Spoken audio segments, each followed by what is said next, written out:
Awesome. Okay. So you have now like an idea of how to assemble your junk drum set. Hopefully you kind of like paused in there and made one, so you've been playing along. If for whatever reason you can't do this, you could do all the same concepts on body drumming.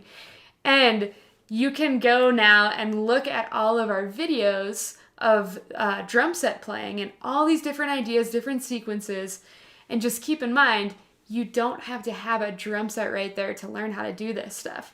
You can have junk. You can have pickle jars, right? So go ahead and check out those videos. There are a lot of them on the Jam Zone.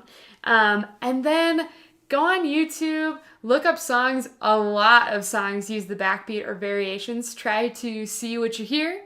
Try to follow along. And if you get stuck, you can always Google or YouTube how to play this song on drum set. And hopefully you'll find something. We are so excited to be hanging out with you all. We have tons more resources below.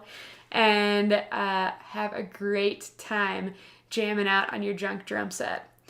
And when you're done with it, don't forget to recycle it. All right, take care, everybody.